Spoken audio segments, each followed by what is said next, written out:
Brought to you by... Sometimes we find ourselves encountering things during our everyday routine that throw the entire course of our day out of whack.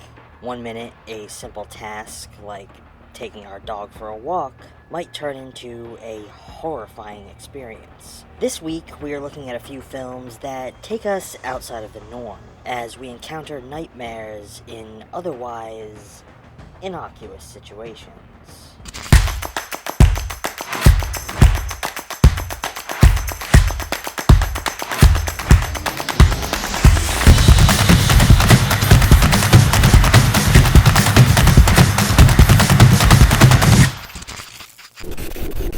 Hello friends, and welcome back for some more bite-sized reviews here on ETF.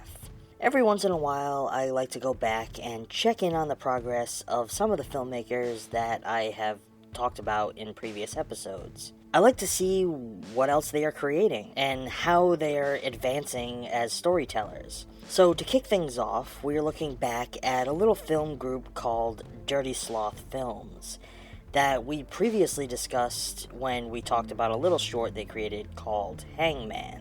In this little fright from writer-directors Patrick Terrelack and Rockwell White, Audrey and her dog Gus encounter an evil force in the woods.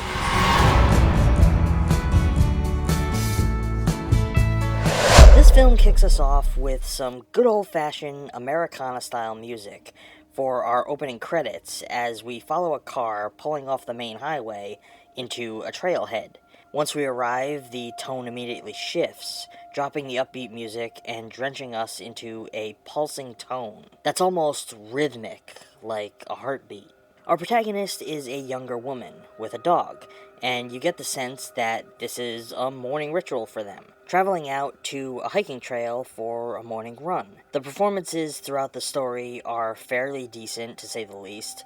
The entity that they encounter is well concealed at first, appearing only as a gray-skinned form, shrouded by a thicket of trees that surrounds them. The visual style on display in this one is interesting. Its color palette feels muted, but the lush greens of the forest still push through. The camera work throughout is kept very simple for the most part, but employs some nice POV moments to emulate the suspense a bit. Suddenly the short takes a turn about 5 minutes in, and dives into a full-blown psychedelic acid trip, which is shot in a very unique way, utilizing extreme close-ups, snap zooms, and shots shifting and blending together to create a feeling of extreme disorientation. This one does end on a cliffhanger, setting us up for a part 2, much the same way that Andy Muschietti's remake of It did. Based on the tone and visual style alone, I am looking forward to what follows. I have to give Flea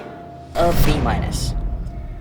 Following up, we travel to an Airbnb with its owner, who is looking to clean it up before the next tenants arrive. However, what she finds is far more than she bargained for. Hang on. Let me call you right back. Okay.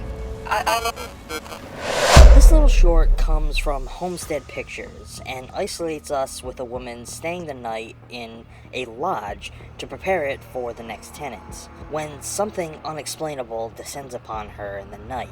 We begin on our way to the lodge, listening to our protagonist talk with her mother about the discomfort of staying up there alone. This one utilizes some of that old-school cinematography, with smooth dollying shots and creeping zooms that help draw the tension into each sequence with a dramatic flair. The film is lit in a beautifully simple style, pushing light and darkness in all the right ways to keep your eyes drawn where they need to be looking. The color of this one leans toward a more muted and warm look, even in the night scenes, which would traditionally be lit with blue tones to simulate moon glow. Somehow the blues take on a more green-shifted feel, and soft accents of warm light seem to bleed into the scene. It seems that this one is playing a little on today's Airbnb culture. This lodge is a place that our protagonist rents out, and her previous tenants were just assholes who trashed the place and gave it a bad rating. It sort of plays out like a standard home invasion story would. That is, until the nightmarish beast descends from the woods.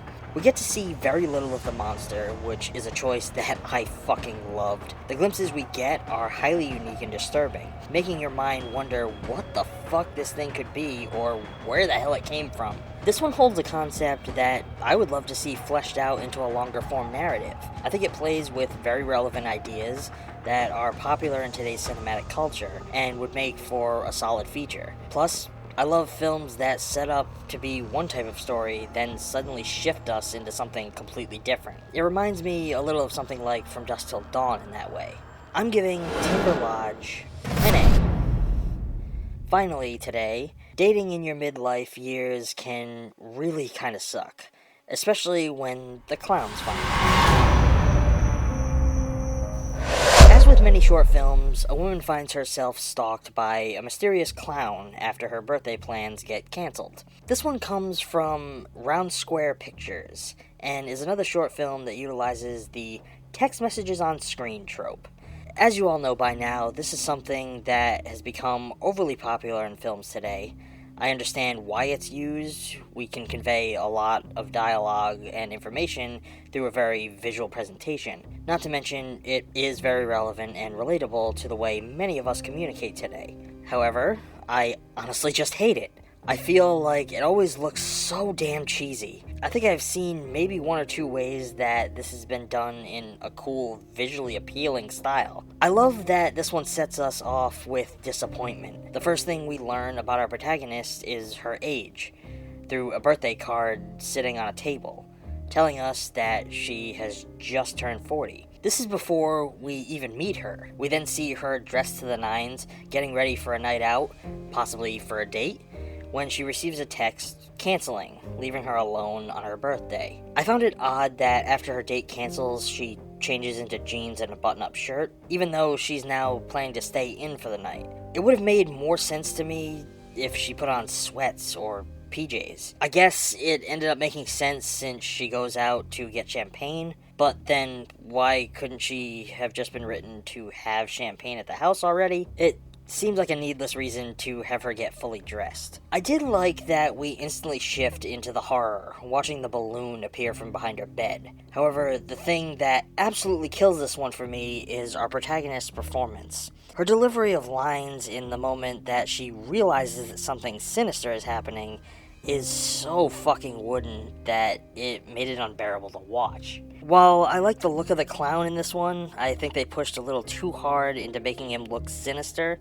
I feel like the effect would have been far greater if he was just designed to look like a standard happy clown. The way they have this clown's interactions with Sarah almost make him feel like he doesn't really exist. It almost feels like she is suffering from some sort of psychological damage and is manifesting the clown in her mind. It is later confirmed that there is something supernatural going on and that it's not just her, given that he can appear and disappear at the flick of a light. I will give this one that the film does make the visual gags it employs look pretty good. However, I feel like it uses a few too many at times, and I'm not sure if it was a visual choice given the clown theme, but the film's look is somewhat overly bright and colorful, which kind of made it feel sort of off in some way. I'm gonna give Clowning Around a C.